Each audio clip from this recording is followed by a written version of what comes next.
10น้องตอนนี้เนี่ยเป็นมาได้ปีแล้ว10 ปีเป็นแบบอายุ17 ปีแล้วเห็นยังจับกินเลยเลยดูบ่ได้ปลา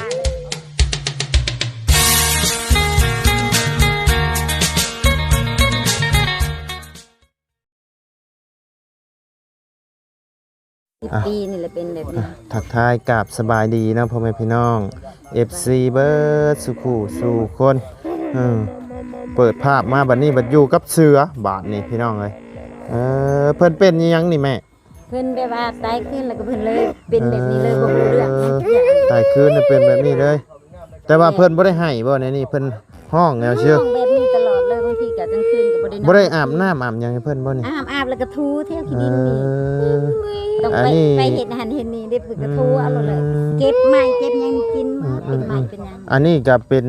อยู่บ้านเทิมน้อยพี่น้องเอ้ยเป็นเคสทั้งน้องเพิ่นที่ว่าเพิ่นขายเลขเพิ่นพามาเมื่อคืนนี้พี่น้องเอ้ยแต่ว่ามาเมื่อคืนนี่มันค่ำมันมืดก็เลยบ่ได้ถ่ายซ้ำพี่น้องเอ้ยขอหนีบไม้หน่อยได้ไหมเด้อหนีบใช้ในข้อเชื่อนี่มันมีมองบีบอยู่นี่บีบหนีบใช่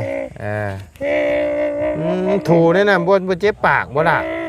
บางทีจนบาดมือนี่ก็บาดตัดเล็บให้เพิ่นเด้อตัดอยู่ในตัดเฮาซื้อถุงมือมาใส่เพิ่นได้บ่ใส่กับน้ำลายติดกับนี่แล้วก็เปื่อยบัดหอนยำเปื่อยก็เปื่อยหมดเพิ่นบ่ฮู้เรื่องว่าเจ็บเลยข้าวก็อยากเพิ่นเป็นมาแต่เกิดทั่วบ่ตายคืน7-8 มื้อแล้วก็เลยเป็นเลยเมื่อก่อนตะกี้ก็ดีอยู่เนาะดีอยู่ประมาณ10 ปีนี่แหละ10 ปีนี่ที่เพิ่นเป็นแต่ตอนนี้น้องเพิ่นอายุจักปีแล้ว17แล้วนี่17บ่นี่17นะแต่บ่ใหญ่เอาแล้วน้องผู้นั่นได้ซะ14โอ้ผู้นั่นเป็นน้องบ่เป็นน้องอันนี้เอื้อยคะแนนว่าบ่เป็นหยังนี่ใหญ่เป็นสาวแล้วแม่นนี่แบบว่าเราถ่าป้อนข้าวป้อนหยังคนก็หน้าตาก็จุบเจืออยู่เนาะพี่น้องไงแต่ว่าเป็นอันนี้น้ำลายเฮยเลยบาดเจ็บปากแล้วเพิ่นดึงไว้จับเอาไม้มาทางจับมือเพิ่นไว้แม่ยามมื้อคืนก็เป็นนี่บ่นี่นะลูกตลอดบางทีก็บ่ได้นอนมื้อคืนสดแจ้ง 2-3 ปีแล้วเป็นแบบนี้ห้องมื้อคืนลำบากเด้อเนาะแม่เนาะลำบากทรมานกันนะสงสารลูกก็สงสารแม่ว่าเพิ่นไปเห็นนี่เพิ่นป้าแล้วก็งมแล้วบัดนี้แม่ไปหันไปนี่ไปหาอยู่ให้กินทรมานเลยพี่น้องจับดึงไว้บางทีป้านี่ก็แล่นแล้วได้บ่ได้ฮู้เรื่องนั้นได้ก็ไปคันป้านี่แล่นได้บ่นี่แล่นไปแล้วก็บ่ฮู้จักมาแล้วเวลาทั้งแม่ไปหาเฮ็ดเบี้ยเฮ็ดงานนี่เปลี่ยนกันเผาเปลี่ยนกับน้องกับอันน้องชายผู้น้อยแล้วก็ผู้น้องผู้ที่เพิ่นนั่นล่ะต้องเฮ็ดข้อขังไว้ได้นี่เนาะคันเมื่อยนี่ก็มีแต่เปลี่ยนกันบ่ได้เฮ็ดข้อขังกับอีโตนเพิ่นเนาะเจ้าอย่าให้เพิ่นอมนะมันสิตายบ่ฮู้เรื่องเจ้าจับไปในมือเจ้าก็ได้แม่จับไปในมือเพิ่นเห็นหงเพิ่นสิจับเอาไปกินคันบ่มีของกินก็บ่กินได้ป่อนกับปูยังคายเดี๋ยวนั้นแล้วคันเฮาเอาขนมให้เพิ่นกินนี่เพิ่นกินบ่กินนี่เป็นไม้เป็นหยังนี่กินนี่ต้องเอาให้เพิ่นกินนี่นี่แกะให้เพิ่นกินเพิ่นสิได้อยู่แกะเพิ่นกินก็เว้าใครเนี่ยสิใครกลัวแล้วเนาะแกะให้เพิ่นกินเนาะน้องแล้วอยู่เอามันบัดยามน้องเพิ่นไปเฮียนได้ค่ะไปเฮียนก็เปลี่ยนแม่ข้าวต้มทั้งแม่ได้เฮ็ดเวียกเฮ็ดงานอยู่บ่ใช่แม่เฮ็ดไปหาเครื่องขายเครื่องนั่นแหละมีให้มีนาเฮ็ดอยู่บ่มีนามีแต่ทางเสื่อมทางยังคอทางดินบ้านดินเมืองบ่มีดินทั้งแม่นี่บ่ได้เป็นคนบ้านนี่บ่อยู่ในบ้านนี่แหละเมื่อก่อนทำไม้ดินแล้วก็อายดูดเอาแล้วก็บ่มีบ่เฮ็ดบ่พังสำเนียงคือจังบ่แม่นคนแต่ก่อนคนอยู่นี่นะเกิดดูใหญ่อยู่บนอื่นแล้วก็กลับมาอยู่บ้านพ่อแม่พามาอยู่บ้านแต่พ่อเพิ่นเสียแต่ตะกี้เจ้าอยู่ใช้ตะกี้นะอยู่ทางเมืองพีนอยู่โนนสะอาดอยู่บ้านโนนสะอาดนี่บ่โดยพังสำเนียงแบบว่าบ่คือคนชนเผ่าหั่นนะการเว้าการจาเนาะแซ่บบ่ เว้าบ่เป็น เว้าบ่เป็นเนาะ ยังเลยบ่ฮู้เรื่อง แต่ตอนเพิ่นยังน้อยนี่เพิ่นแต่เพิ่นท่านได้เป็นนี่ ลิ้ เพิ่นเว้า ปก ได้ ติอยู่แต่ เพิ่นเว้าได้บ่ ได้ยินว่าเอิ้นแม่คำเดียวแล้วเลย แล้วก็บ่ได้เว้าเลย มุมมาเลยพี่น้อ อยาง กแม่หันอยากปัวแต่บ่มีเงินแล้วก็อยู่ไปเลยๆตอนนั้นแบบว่าทางบ้านนอกมันยาวแม่นบ่ โดย ยาวแล้วเพิ่นก็บ่ได้ไปใช่เลยปกติแล้วบัดอยากปัวต่อแม่บ่มีเงินแล้วก็เลยอยู่ไปเรื่อยๆแล้วก็เลยเป็นแบบนี้เลยก็เลยบ่ฮู้เรื่องหยังเลย โอ้ยเนาะพี่น้อง ล่างก็จะหนักก็มุมคือกับทูแถวกินแม่ไปเฮ็ดหันเฮ็ดนี่เลยๆเด้บ่มีเวลาอยู่เด้กันเปลี่ยนกันน้องกะบางทีเพิ่นบ่ซ้ำจับแล้วเพิ่นก็ปะคือกัน เมื่อยเนาะ เมื่อไงแต่กาวนี่ดึงถืนดึงแก่ลากไปเราได้ มันบ่แซ่บบ่ ให้ บ่แซ่บจะให้ละ ให้ เอ สิกินประจำบ่ให้ปะเลย โอ้ยเนาะพี่น้อง กลางคืนบางทีก็บ่ได้นอนมันคือชดแจ้งแม่ สดแจ้งเลยแม่บ่ได้นอนเลย บ่ได้นอนบางทีก็อันนี้ก็เป็นวินหัววินนี่ก็เป็นก็ได้พักผ่อนบ่เพียงพอ พอดีเข้ามาหาทั้งน้องเพิ่นผู้นั่นแหละพี่น้อง กลางคื เพื่อน นชานเพิ่นนี่ก็โอ้ยพี่น้องเป็น ผัวได้ โต เวลาฝนตกนอนบ่ได้เลย แต่ว่ามื้อนี้อาจสิบ่ได้ให้เบิ่งภาพเพื่อนชานเพิ่นพี่น้องเดี๋ยวมื้อหน้าจังสิให้เบิ่งเนาะมื้อนี้มัน มื้อเช้านี่ให้ไปขาย มืดนะ ไปขายดอกกระเจียวขายหัวดอกกระเจียวไปหาได้50,000 แต่ว่าเพิ่นบ่ได้ให้เนาะมี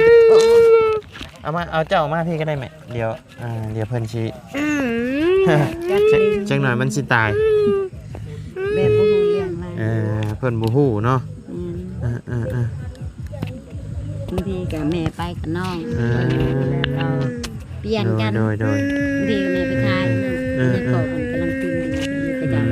เลิกกันทางแม่เพิ่นว่าสู้เฮ็ดหยังก็บ่ได้ พ่อนะบ่ แต่เก่าเพิ่นมาหาอันนั้นราคาอยู่บ่ได้ก็เลิกกัน ทั้งแต่ทั้งแม่กับพ่อนี่บ่ แม่กับพ่อนี่เลิกกันแต่เก่ากำลังเพิ่นกำลังกลับมาอยู่ โอ้แต่เบ็ดคือว่าจังมีอีหยังจักอย่างเนาะเพิ่นคุมหัวตลอดมันไปเดินไม่ใช่จะออกอยู่แต่บ่มีเงินแต่ก็เลยอยู่ คันสมมุติมีเงินปัวนี่กะว่าสิเช่าบ่แม่ เพิ่นว่ากันมันเฮิงแลนเช้ากับแบบว่าไปเบิ่งมันเที่ยงอยู่พุ่นเช้ากับว่าบ่ได้ โดย เบิ่งวันใดนี่ก็ไปเบิ่งอยู่คนนึงรักษาแล้วก็อยู่ โดย เวลาบอกคุณก็ว่ามันแพงแล้วก็เสี่ยงและปัวหมอ โดย ตอนนั้นก็เอาหมอหันปัวแล้วก็เพิ่นก็ปกติแล้ว2มื้อแต่ว่าเลยปัวบ่ถึงแบบว่ามีแนว แล้วยับไปอยู่ผู้แม่ยับไปอยู่แจ ต ผู้ อน ไป นั้นหันเพิ่นเบิ่งเพิ่นว่าพี่ป้า เอาถือไปให้เพิ่นกินเด้อขนมนี่แม่อยู่นี่แหละบ่แม่นรถไถมาบ่นี่เนาะเพิ่นถูมุนมาได้มือนี่เนาะ บางทีก็บาดหมดเลย ชื่อถุงมือมาใช่ให้เพิ่นนะ ซื้อถุงมือก็มันเปียกตลอดป่ะ มันบาดเนาะโอ้ยเนาะพี่น้องก็ตาดิโตนไปได้บ้านก็เห็นได้บอนเห็นได้แบบฮะเอาเล็บมาถู เคยมีอยู่บ่เคยกิน มันมีหลายรูปแบบนะแม่บางแปลกประหลาดเป็นแบบนี้ อันนี้ค้างคือเสือตลอดเลยนี่เนาะ ทางตลอดเป็นเขารับบ นอนบางทีก็นอนเข้าเดียวกัเดียวบางทีก็ไม่ได้นอนเลยมันคืนชดแป้ง2-3 ปีนี่เป็นแบบนี้ตลอด เป็นมา10ปลายปี10 ปีเลย 10 ปีแล้ว10 โอ้ ปี ยพี่น้อง ได้เนี่ยเอาหมอ อดหลับอดนอนนะนี่ แล้วก็เพิ่นเฮ็ดแม่บางทีบ่ได้นอนมันคืนชดแจ้งอดเอากลางเว้นก็ไปต่อหาเลี้ยงลูก เปลี่ยนกันเอาได้เนาะ เปลี่ยน อ๋อ อันผู้น้องอันเขาเฮียนอยู่ปหานี่ก็ขาดเลยไปผู้ก็ขาดก็ไปขออาจารย์บางทีบ่มีเงินเลยก็ขาด ผมนี่ตัดให้เพิ่นสั้นๆเลยได้บ่แม่แบบว่า ตัดชันแล้วก็กินเปลือกแล้วก็ทูอันนี้หันคันเวลาหมัดแล้วมันพ่นจากมือคันว่าฉันทูใส่หัว ย่าแบบว่ามันฉิบอันนั้น อันนี้คันหมัดไว้แล้วก็แลกมันทูแบบนี้แต่นี่น้องเพิ่นอยู่น้องเพิ่นบ่ทันหมัดบ่หมัดหันหมัด ตาดิโตนแบบว่าโอ้มึงเนี่ยเบิดแล้วเพ่นแขวเจ้าหัน ยเนาะเอากินกินกินกินขนมนี่เอากินขนมน่ะกินบ่ฮู้เรื่องเลยเวลาเฮาพังนี่เวลาเฮาเว้าเพิ่นก็พังเพิ่นได้ยินอยู่บ่ตะกี้ยังพังเดี๋ยวนี้บ่พังเลยตะกี้หันมานี่มาแม่เป็นนักไปเรื่อยๆเนาะไปเรื่อยๆคันบ่ป้อนก็บ่ได้กินโอ้ยพี่น้องอย่าทูด่าอย่าทูโอ้ยเนาะแต่ดิโตนพี่น้องเอ้ยแม่หันสงสารเลยว่าเป็นยังไปจังไผสิเลี้ยงต่อเนาะน้องทุกเท่าไรบ่แฮงซับพี่น้องข้าวน้ำผัดเพื่อสิหาข้าวน้ำสู้กินอีกเนาะจักอันใดสิดูแลลูกจักอันใดสิเลิกเฮียนแล้วก็แล่นไปโอ้ยพี่น้องเป็นใหญ่มากไปรีบไปหารับจ้างยางพออ่านได้มุมแมวมาเลยส่งเสื้อกันเนี่ยนี่ดิเปลี่ยนกัน3คนบางทีก็ผู้นั้นบางทีผู้นี้เปลี่ยนกันผู้นั้นเลิกแล้วก็แม่ก็แล่นไปหาเขียดบางทีได้มื้อ2มื้อ3มื้อถึงออกไปเทื่อนึงโดยได้มื้อละน้อยมึงก็ถูแขวไปบ่ละหั่นกันจับตอนนั้นเดี๋ยวเจ้าสิเป็นบาทหมดแล้วก็จับไว้แบบนี้จับไว้แล้วก็ให้อยู่ในเฮือนนี่มีกันจักคนแม่มีกันแบบว่า5 คนก็พอเพิ่นกำลังมาเป็น6คนก่อนเอื้อยเรียนชนข้าวบัดนี้บ่มีเงินแล้วก็ไปหาพ่อกุ้งด้วยตนเองบางทีเมื่อยแล้วก็กลับมากำลังไปคืนนี้อ๋อทั้งเอื้อยเพิ่นหั่นบ่อ๋อกุ้มเท่าแต่ตัวเองโดยเพิ่นไปเฮ็ดเวียกอยู่ไสน่ะไปหารับจ้างทั่วไปขึ้นเวียงเพิ่นบ่เพิ่นว่าขึ้นเวียงแม่ก็บ่ได้โทรบ่มีโทรศัพท์แล้วก็โอ้ติดต่อลูกบ่ได้ติดต่อโทรศัพท์ก็บ่ไปบ่ค่อยเว้าเก่งเพิ่นยังย่านอยู่บ่แม่นว่าเพิ่นบ่เก่งเนาะพี่น้องเพิ่นยังย่านอยู่โอ้หายละโอ้ยเนาะกินทั้งมุมเลยบ่ได้ล้างน้องมาอยู่เผาเด้บ่ได้ตักน้ำบ่มีห้องน้ำลำบากน้ำลำบากน้ำในเนาะต้องไปตักอีกโอ้โดยบ่เคยมีความฝันสิ่งแรกที่จะได้คือว่าลุงมาซอยพบกับ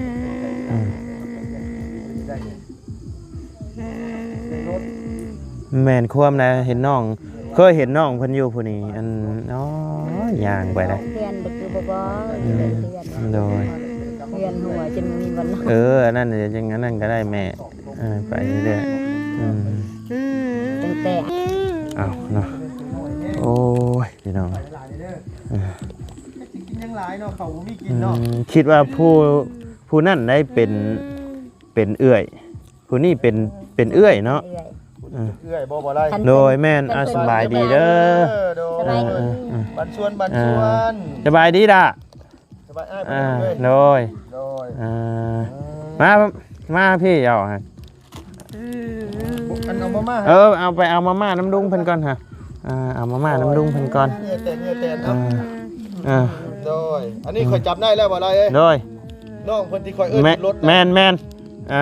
จำได้ตาเพิ่นข่อยจำได้แล้วย่านมันบ่นางย่านแลนป๊บไอเอิ้นขึ้นรถน้ำแม่เอาขนมลูกโดยได้หั่นแหละฮะไออยู่ข่อยเอามาอยู่ได้ขนมฮะแม่นเอาให้น้องเพิ่นเด้อฮะ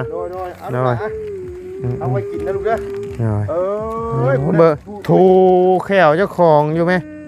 โอ้ยแต่ดิโตนพี่น้องเป็นเอื้อยที่ลูกน้องเป็นมาจะเกิดบ่แม่10 ปีตายคืนแล้วก็เป็นเลยเป็นประมาณ10 ปีเป็นกลางคืนก็บ่ได้นอนนะบางทีมื้อคืนชดแจ้ง3 ปีนี่แล้วบ่ได้นอนกี่ปีแล้วน้องเป็นน่ะ10น้องตอนนี้น่ะเป็นมาได้กี่ปีแล้ว10 ปีเป็นแบบอายุ17 ปีแล้วเห็นยังไงจับกินเลยดู บ่ได้ปลาเลยได้ โอ จับ เค ไป เลยล่ะสบายดีปะลุงในลูกครับสบายดีเด้อลูกเด้อโดยลุงขอไม้ในลูกมั้ยเพิ่นชื่อว่าจังไหนนะแม่นี่ ชื่อ บ่ ตอ ต้องย่านเด้อ ชื่อตอง โด อ๋อย โอเค น้ โอ อง เค รัศมีพี่น้องเอ้ย เดี๋ยวพาเพิ่นไปพักผ่อนก็ได้แม่เดี๋ยวทั้งลูกสิเว้านํ มันนี่ โอ้จะได้อยู่โดยให้ทั้งเพิ่นไปพักผ่อนก่อนพี่น้องเอ้ยพวกคือมัวแท้สบายดีเด้อด่าเด้อทั้งน้องที่ว่าทั้งซุ่มระบาวเอิ้นขึ้นรถหั่นแหละนี่เนาะชุดเจ้าย่างกัน3คนเนาะพี่น้องก็ย่างไกลดีเด้คันมีรถถีบจักคันก็คือสิดีเนาะหมู่ทั้งหมู่ก็บ่ได้มีรถมีทางคือกันบ่หมู่ไปนํกันน่ะก็ นี่แกขี่นำกันก็สิบ่พอ เพราะว่าเป็นรถถีบเนาะ เลย เบิ่งติดไมค์กันติดไมค์ได้น้องนะ เลย ย่านบ่ย่านทางระบาวบ่ โดย ย่านแบบว่าจับไปขายบ่ โดย โอ้บ่ย่านก็อย่าเด้อ บ่ย่านสิไปใส่ลายซักเต็มโต โอ้ยลายก็ลายซื่อๆดุง ลายก็ลายศิลปะเนาะ โดยได้ศิลปะบ่แม่นลายเสือหรอก ไปลูกค้าที่รถเด้อ โดยดุงทางน้องชื่อว่าจังได๋ นางรัศมี นางดัชมีเนาะโอ้โดยผู้นั้นน่ะเป็นเอื้อยเจ้าเนาะ โดยเป็นเอื้อย โอ้แต่ว่าที่แรกว่าเจ้านี่เป็นเอื้อยบ่แม่นเนาะ บ่แม่น โดยอายุจักปีแล้วจ้ะ 14 14 เลย 14คือตัวน้อยแท้เฮ็ดเวียกหนักเนาะ โดย เจ้าเฮียนห้องไหนล่ะล่ะ ม .1 ม.1 โอ้ไปเฮียนอยู่ทางแบเข้ามาไอ้ผาลานพุ่นแล้วเนาะ โดย พี่น้องบ่แม่นใกล้ๆได้รับ2-3ลัก4ลักเนาะประมาณนี้พี่น้องประมาณ3ลัก3ลักประมาณนี้แหละพี่น้องเพราะว่าอันนี้เป็นบ้านเทิมน้อยเนาะแม่นบ่ โดย คันเทิมใหญ่เข้าไปอีกก็สิประมาณ3ลักปลายๆพี่น้องเกือบ3ลักพุ่นแหละโดย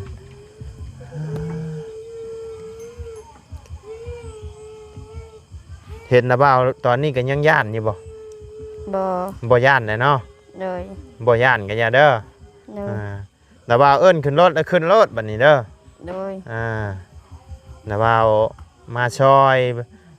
แบบว่าซอยผู้ทุกข์ผู้ยากเด้อน่ะเด้อ โดย บ่ย่านก็อย่าได้ทั้งเฮือผู้พี่น้องเอ้ยแต่ว่าเพิ่นห้องหรือว่าเพิ่นให้ในนี่นะ เพิ่นห้อง เพิ่นห้อง โดย ลำบากบ่ล่ะต้องเอาได้เจ้าก็ได้รับได้นอนอยู่บ่ยามมื้อคืน บางทีก็บ่ได้นอน บางทีก็บ่ได้นอน โดย พี่น้องตื่นมาต้องไปโรงโรงเรียนแต่เช้าอีกเนาะ โดย โดย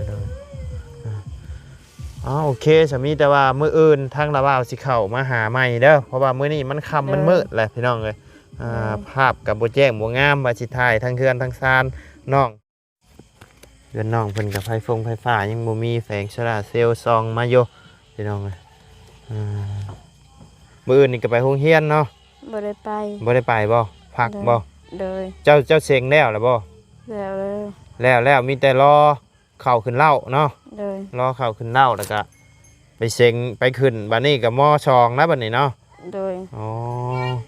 ความฝันคันเรียนจบนี่เจ้าอยากเป็นหยังล่ะ เป็นอาจารย์เป็นครู เป็นครูเป็นอาจารย์ โดย โดยคือทางเฮือนทางซานเพิ่นนี่มันค่ำมันมืดแหละพี่น้องเอ้ยเซอยู่บ่ได้ถ่ายมื้ออื่น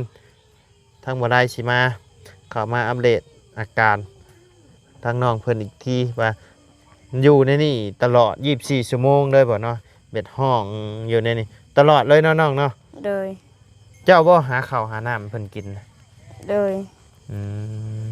โดย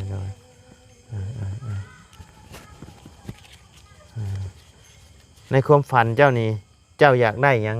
อยากได้รถ อยากได้รถ ไปโรงเรียน อยากได้รถไปโรงเรียน โดย อยากได้รถหยัง อยาก ได้รถจักร อยากได้รถจักรขับเป็นนะ บ่เป็น บ่เป็น เลย คันรถถีบเอาบ่ เอา รถถีบก็เอาเนาะ เลย เอาโอเคสามีแต่ละว่าวกลับปะได้เด้อบัดนี้เด้อนี่เด้อเดี๋ยวว่าวสิเอาเงินไปให้ไว้ไปซื้อเด้อเงิน100,000เด้อล่ะเด้อ เลยขอบใจ โดยโอเคกลับปะเด้อเอาสบายดีเด้อล่ะเด้อ ไม่ดี โดยมาละว่าวขอไม้เลยเอาไม้หน่อยเด้อ เลย ไปบัดนี้ขึ้นยังสิไปตักน้ำอีกบ่นี่จะอาบน้ำแล้วบ่ ยัง ยังไปอาบน้ำอยู่ไส อยู่เพื่อน อยู่เฮือนไปตักมาอาบอยู่พี่ เลย โอ้โอเคไปขับมืดเลยไปหาอาบน้ำอาบในพักผ่อนเด้อล่ะเด้อ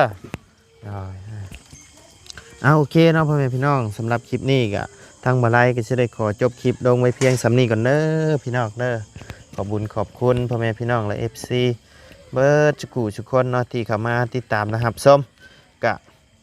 เป็นเคสอีกเคสหนึ่งเนาะพี่น้องเลยนี่สภาพเพื่อนเพิ่นแต่ว่ามันค่ำมันมืดเลยพี่น้องเลยภาพบ่สวยบ่งามปานใดกะยังบ่ได้ถ่ายให้พ่อแม่พี่น้องได้เบิ่งคักเนาะออกมาค่ำแน่พี่น้องเลยไปพี่น้องเลยพบเจอกันในคลิปหน้าสำหรับคลิปนี้ก็ล่ำลาเด้อพี่น้องเด้อสำบายดี